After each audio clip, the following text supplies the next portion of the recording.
ನಮಸ್ತೆ ಬಂಧುಗಳೇ, ನಾನು ನಿಮ್ಮ ಪ್ರೀತಿಯ ಪ್ರದೀಪ್ ಕುಲಾಲ್ ಪುತ್ತೂರು. ಬಂಧುಗಳೇ, ಇವತ್ತು ನಾವು ಮಡಿಕೇರಿ ಶ್ರೀ ರಾಜರಾಜೇಶ್ವರಿ ದೇವಸ್ಥಾನದಲ್ಲಿದ್ದೇವೆ. ಇದರ ಆರಂಭ ಹೇಗಾಯಿತು ಮತ್ತು ಇದರ ರಹಸ್ಯಗಳೇನು ಎಂಬ ಮುಂತಾದ ವಿಷಯಗಳನ್ನು ಇವತ್ತು ನಾವು ಈ ವಿಡಿಯೋದಲ್ಲಿ ಡಿಸ್ಕಷನ್ ಮಾಡಲಿಕ್ಕಿದ್ದೇವೆ. ಬನ್ನಿ. ನಮಸ್ತೆ, ನಮ್ಮ ಈ ಕಾರ್ಯಕ್ರಮಕ್ಕೆ ಸ್ವಾಗತ. ನಮಗೆ ಈ ದೇವಸ್ಥಾನದ ಇತಿಹಾಸದ ಬಗ್ಗೆ ತಿಳಿಸ್ಬೋದಾ? ಹೇಗೆ ತಿಳಿಸ್ತೇವೆ. ನಾನು ಈ ತಾಯಿ ರಾಜೇಶ್ವರಿ ದೇವಸ್ಥಾನ ಸುಮಾರು 79 ವರ್ಷ ಸ್ಥಾಪನೆ ಆಗಿದೆ. ನಾನು ಇಲ್ಲಿ ತಾಯಿಯ ಸೇವೆ ಮಾಡಿಕೊಂಡು ಶ್ರೀ ರಾಜರಾಜೇಶ್ವರಿ ತಾಯಿಯ ಧರ್ಮದರ್ಶಿಯಾಗಿ ಕಾರ್ಯನಿರ್ವಹಿಸ್ತಿದ್ದೇನೆ. ಈ ತಾಯಿ ಸ್ಥಾನ ನಮಗೆ ತಂದೆಯವರಿಗೆ ಪ್ರೇರಣೆ ಆಗಿರೋದು. ಕಣಯ್ಯ ಸ್ವಾಮಿ ಅಂತ ಅವ್ರ ಪ್ರೇರಣೆಯಾಗಿ ಅವ್ರ ಮುಖಾಂತರ ನಾವು ಇಷ್ಟು ವರ್ಷ ನಡೀತಾ ಬರ್ತಾ ಇದೆ. ಆವಾಗ ಭಾರಿ ದೊಡ್ಡ ಕಾಡು. ಇಲ್ಲಿ ನಮ್ಮ ತಂದೆಗೆ ದೇವಿ ಕಾಣುವಾಗ ಒಂದು ಮೈದುಂಬಿ ಬಂದು ಇದಾಗಿ ಬಿದ್ದೋಗಿದ್ರು.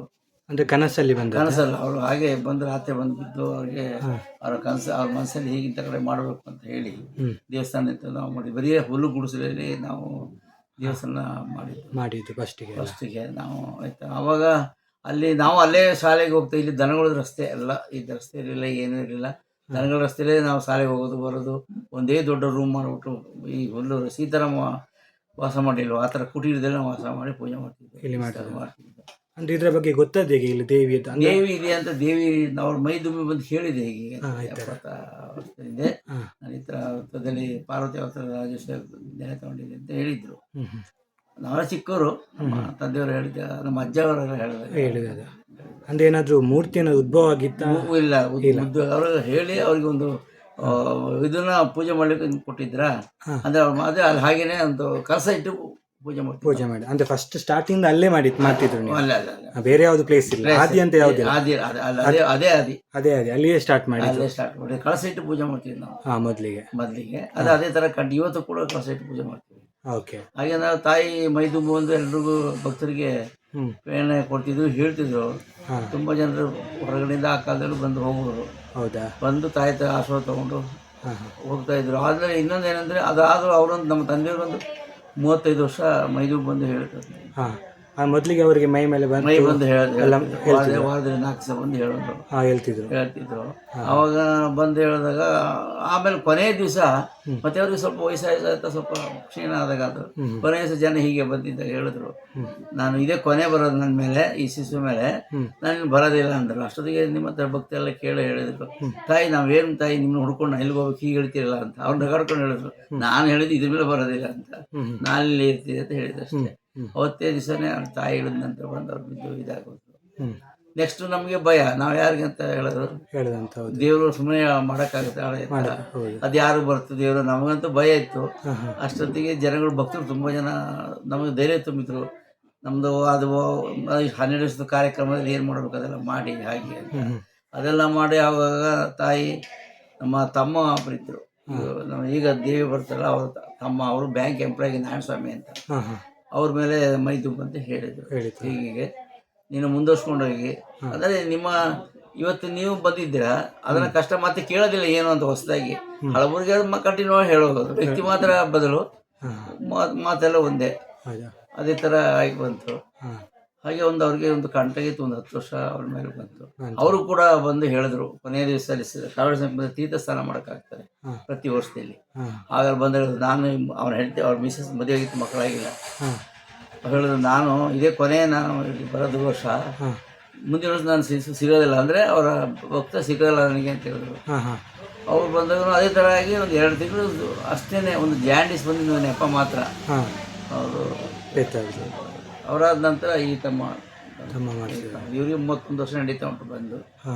ಅವ್ರು ನಮ್ಮ ತಂದೆ ಕಾಲದಲ್ಲಿ ತುಂಬ ಪ್ರಚಾರ ಆಯಿತು. ಮತ್ತು ಕಾಡೊಳಗೆ ಇದ್ದಿದ್ದಲ್ವ, ಇಲ್ಲಿ ನಮ್ಮ ಗೊತ್ತಿದ್ದಾಗ ಇಲ್ಲಿ ಪಕ್ಕದಲ್ಲಿ ಹುಲಿಯೆಲ್ಲ ಓಡಾಡಿದ್ದು ನೋಡಿದ್ದೀವಿ. ಮತ್ತು ಈ ಕಾಡು ಕುರಿ ಕಾಳಂದಿ ಇವೆಲ್ಲ ಓಡಾಡಿದ್ದು. ಮತ್ತು ಇಲ್ಲಿ ನಮ್ಗೆ ಇನ್ನೊಂದು ವಿಶೇಷ ಏನಪ್ಪ ಬಂದರೆ, ಈ ದೇವಸ್ಥಾನ ಆಗಬೇಕಾದ್ರೂ ಕೂಡ ಆ ಕಾಯಮ್ಮ ಸ್ಥಳದಲ್ಲಿ ಒಂದು ಕೊಳ ಅವಲೇ ಇತ್ತದು. ನಾವು ಮಾಡಿದಂಥದ್ದಲ್ಲ ಅದು, ಅದ ವೃದ್ಧಿ ಮಾಡಿದೆವು. ಅದು ಅಲ್ಲಿ ನೀರು ಹರಿದು ಹೀಗೆ ಬರ್ತಿತ್ತು. ಈ ದೇವಸ್ಥಾನ ಸ್ಥಾಪನೆ ಆಗಬೇಕು, ನಾವು ಇದು ಕಟ್ಟಬೇಕು, ಕೊಳ ಹಾಗೆ ಇತ್ತು ಅಲ್ಲಿ. ಹೌದಾ?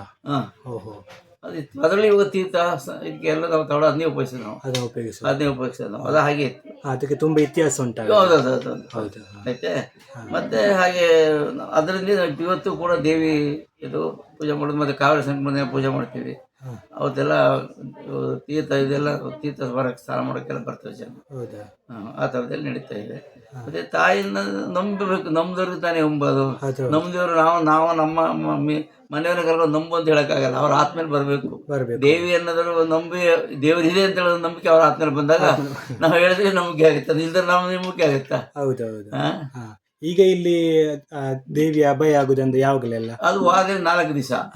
ಶುಕ್ರವಾರ ಬೆಳಗ್ಗೆ ಒಂದು 10 ಗಂಟೆಗೆ, ಶನಿವಾರ ಸಂಜೆ 6 ಗಂಟೆ 6:30 ಗಂಟೆಗೆ, ಮತ್ತೆ ಸೋಮವಾರ ಸಂಜೆ 6:30 ಗಂಟೆಗೆ, ಹಾಗೆ ಮಂಗಳವಾರ ಸಂಜೆ. ಮತ್ತೆ ಅಭಯ ಪ್ರತಿ ಅಮಾವಾಸ್ಯೆ ದಿವಸನೂ ಆಗುತ್ತೆ, ರಾತ್ರಿ ಹೊತ್ತಿಗೆ ಆಗುತ್ತೆ. ಅಥವಾ ಮಂಗಳವಾರ ಬಂದರೆ ಹಗಲು ಇರ್ತದೆ, ರಾತ್ರಿ ಇರ್ತದೆ. ಮತ್ತೆ ಕೆಲವು ವಿಶೇಷ ಪೂಜೆಗಳು ಇರ್ತದೆ, ಹಬ್ಬ ಹುಣ್ಣಿಮೆ ದಿನ ಅಂಥದ್ದಲ್ಲಿ ದೇವಿ ಬಂದು ಮಾಡ್ತಾರೆ. ನವರಾತ್ರಿಗೆ ನಮ್ಮ ನವರಾತ್ರಿಗೆ ಅಂತ ವಿಶೇಷ ಮಾಡೋಕ್ಕಿಲ್ಲ. ದೀಪಾವಳಿ ವರ್ಷದಲ್ಲಿ 4 ಜಾತ್ರೆ ಮಾಡ್ತೀವಿ. 4 ಜಾತ್ರೆ. ವಿಶೇಷವಾಗಿ ತಾಯಿ ಜಾತ್ರೆ ಮೇ ತಿಂಗಳು ಮೊದಲನೇ ಮಂಗಳವಾರ ಅವತ್ತು ದಿವಸ ನಾವು ಜಾತ್ರೆ ಮಾಡ್ತೀವಿ. ಸೋಮವಾರ ಮಂಗಳವಾರ ಪೂರ್ತಿ ನಡೀತಾ ಇರ್ತದೆ. ಆಗ ರಥೋತ್ಸವ ನಡೀತದೆ. ಅವಾಗ ಅದು 4 ಸಲ ಜಾತ್ರೆ ಹೇಳ್ತೀನಿ. ಅದು ಒಂದು ದಿವಸ ಮೇಲೆ ರಥೋತ್ಸವ ಆಗುತ್ತೆ.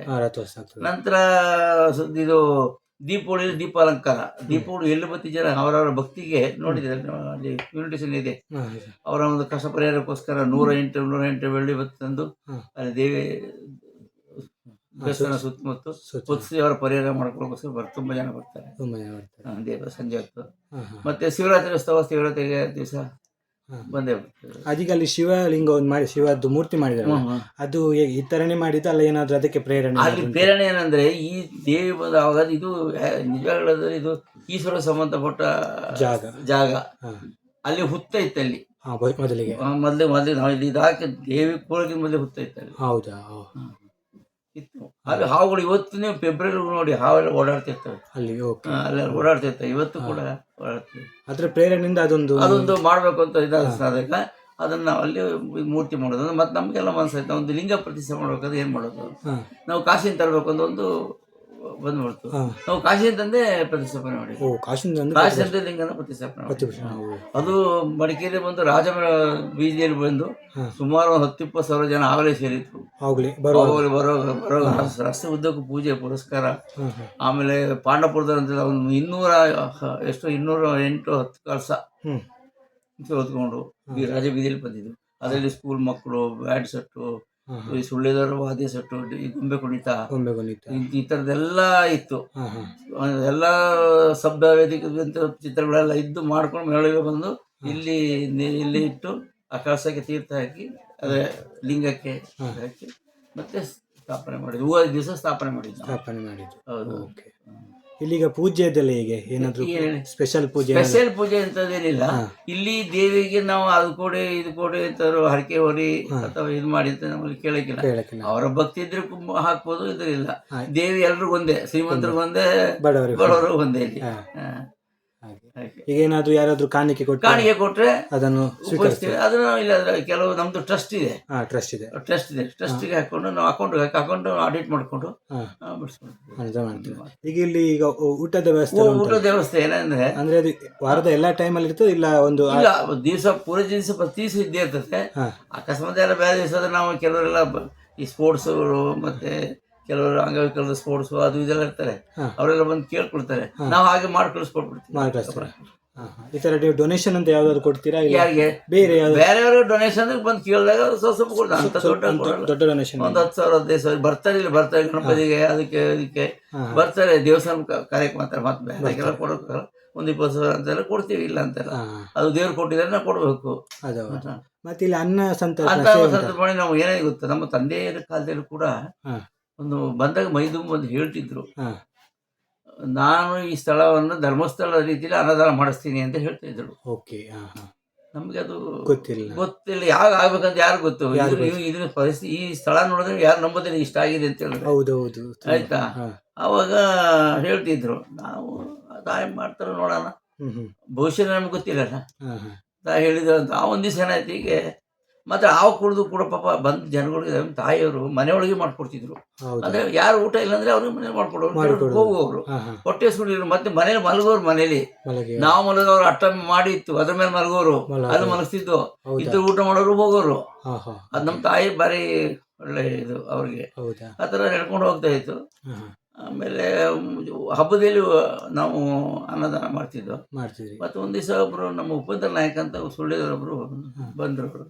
ಅವರು ಸ್ವಾಮಿ ಇದು ಏನ್ ಮಾಡೋದು, ಒಂದು ಮುಂದಿನ ವರ್ಷ ಒಂದು ಸ್ಟೀಮ್ ಹಾಕುವ ಅಂತ ಹೇಳಿದ್ರು.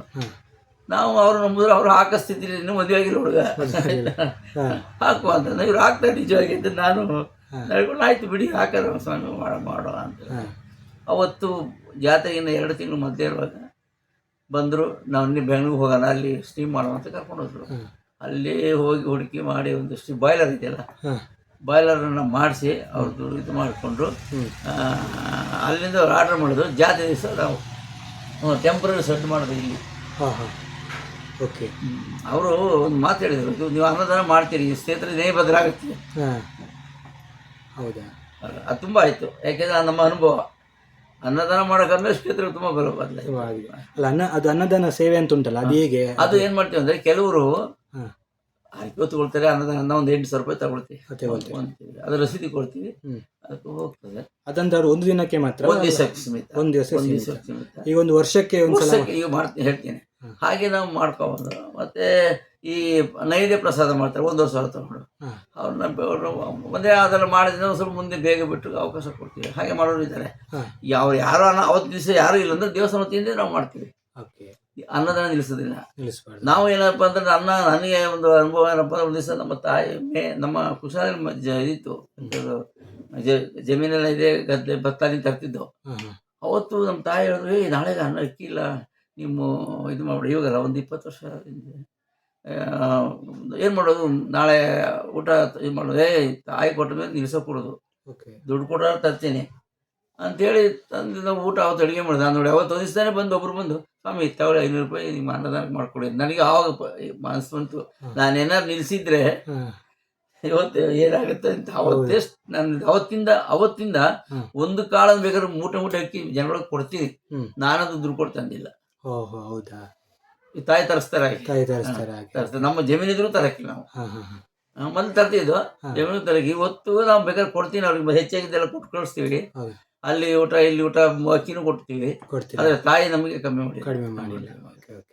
ಅದೊಂದು ನಮಗೆ ಇದು ತಾಯಿ ನಡೀತಾ ಇದ್ದಾರೆ, ನೋಡೋಣ ಇನ್ನೇನಾಗುತ್ತೆ. Okay, thank you so much ನಿಮ್ಮ ಒಂದು ಅಮೂಲ್ಯ ಸಮಯ ನಮಗೆ ಕೊಟ್ಟದಕ್ಕೆ.